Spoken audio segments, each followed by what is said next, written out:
Добрый день, в эфире новости, в студии Джангул Мурзаду и Шинбекова.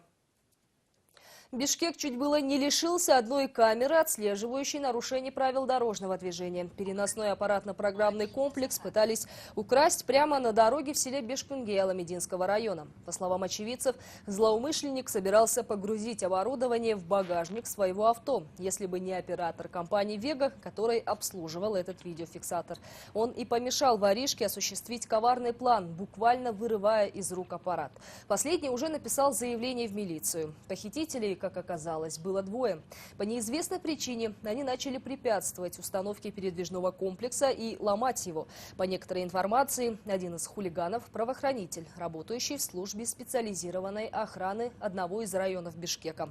Инцидент зарегистрирован в едином реестре как мелкое хулиганство. Между тем, как сообщает МВД, личный состав наружных служб вверенных подразделений будет отправлен на места, где установлены стационарные камеры. Сотрудники правоохранительных органов в случае порчи или разбития камер будут принимать меры к нарушителям.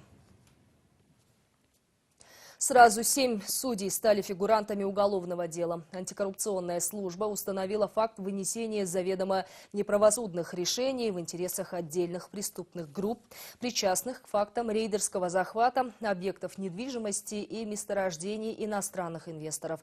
По данным спецслужб, противоправные деяния были признаны законными путем вынесения заведомо неправосудных решений работниками судебной системы.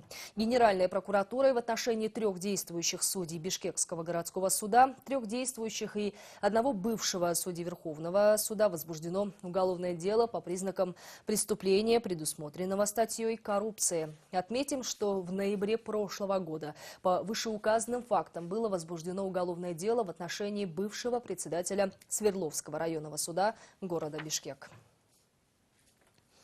Задержан лжесотрудник АКС ГКНБ. Как сообщает Госкомитет национальной безопасности, мужчина 1980 года рождения представлялся сотрудником антикоррупционной службы и намеревался незаконно провести проверку финансово-хозяйственной деятельности в дорожно-эксплуатационных управлениях Таласской области. При этом использовал поддельные документы, удостоверение сотрудника и постановление о проведении проверок. ГКНБ заявили, что подозреваемый систематически проводил проверки в государственных учреждениях разных регионов, чтобы требовать деньги за сокрытие якобы выявленных нарушений. Факт зарегистрирован в едином реестре преступлений и проступков. Задержанный водворен в ИВС УВД Таласской области. В Джалабаде выявлено подпольное игорное заведение. Как сообщили в пресс-службе УВД города, оно действовало под видом интернет-клуба по 2 адресам. Во время рейда и обыска изъяты вещественные доказательства в виде 20 компьютеров. В интернет-клубе Сузакского района изъято 9, в Джалабаде 11 компьютеров. Назначены соответствующие экспертизы.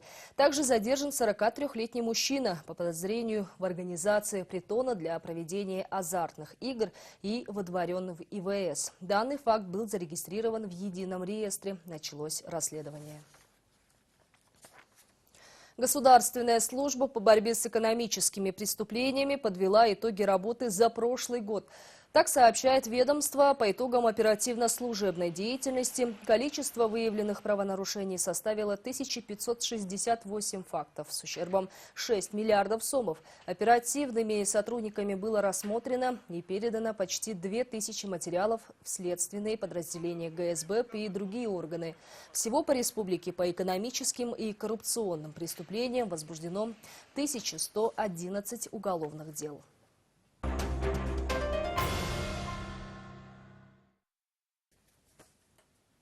Казахстан наложил запрет на ввоз нашей продукции из-за запрета установить видеонаблюдение на водохранилищах.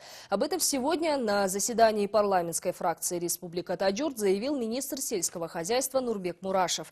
Соседи хотели контролировать объемы воды, которую получают с наших резервуаров. После отказа ввели запрет на ввоз наших товаров. Причем речь идет не только об овощах и фруктах, но и о мясе. Депутаты потребовали, чтобы правительство решило вопрос со страной. Тему продолжит Игорь Потанин. Причины запрета на ввоз наших продуктов в Казахстан совсем не в их качестве. Об этом сегодня на заседании парламентской фракции «Республика Атаджурт» заявил министр сельского хозяйства Нурбек Мурашев. Народные избранники потребовали от чиновников отчитаться, кто допустил, что Казахстан больше не хочет покупать нашу картошку, яблоки и хурму. Кроме того, запрет наложен на мясную продукцию. Как сообщил министр сельского хозяйства, поводом наложить запрет на ввоз стал отказ Кыргызстана установить онлайн-видеокамеры на своих водохранилищах. 2 дня назад к нам прилетала делегация из Казахстана. Стоял вопрос обеспечения водой для весенне-полевых работ. Основной вопрос, который они ставили, это видеорежим на водохранилищах. Соседи предложили на Артатакойском и Кировском водохранилищах поставить видеокамеры. Они хотят в онлайн-режиме наблюдать за спуском воды из них. Мы не согласились. Они уехали и через 2 дня ввели запрет на ввоз некоторых продуктов из Кыргызстана. Запрет наложен на 4 вида продукции. Там речь идет об овощах, фруктах и мясе. Парламентарии потребовали от правительства взять под особый контроль вопрос экспорта нашей продукции. С соседями нужно найти компромиссное решение. В правительстве заявляют, что переговоры с соседями будут продолжаться. Но предоставлять видеоконтроль за нашими стратегическими объектами Кабмин не будет. Я сегодня разговаривал с представителем пограничной службы. Все посты сегодня работают в штатном режиме. Что касается вопроса видеонаблюдения за водохранилищами, то Кыргызстан на это пойти не может. Водохранилища относятся к стратегическим объектам, и соседи не должны иметь доступ к этому контролю. Есть соглашение, по которому мы предоставляем воду соседям для полива.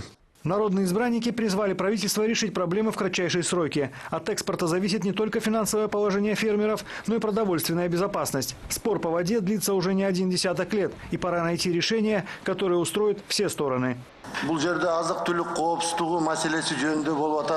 Спор с соседями идет уже 20 лет. Почему мы не можем решить его? Если речь идет о стратегических объектах, то нужно найти выход. Можно установить им камеры там, где нет угрозы национальной безопасности. Сейчас речь идет о продовольственной безопасности. Поэтому премьер-министр и вице-премьеры должны решить этот вопрос как можно скорее. Мы должны действовать и решить эту проблему. В правительстве говорят, что будут искать выход. Проблема экспорта картофеля уже решена.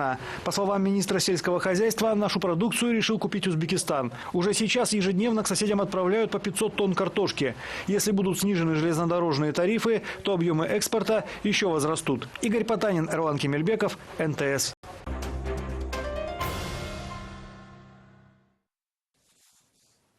Поступок юных патриотов, достойный похвалы и подражания. В соцсетях набирает популярность ролик, сделанный в столичной школе-гимназии номер 4.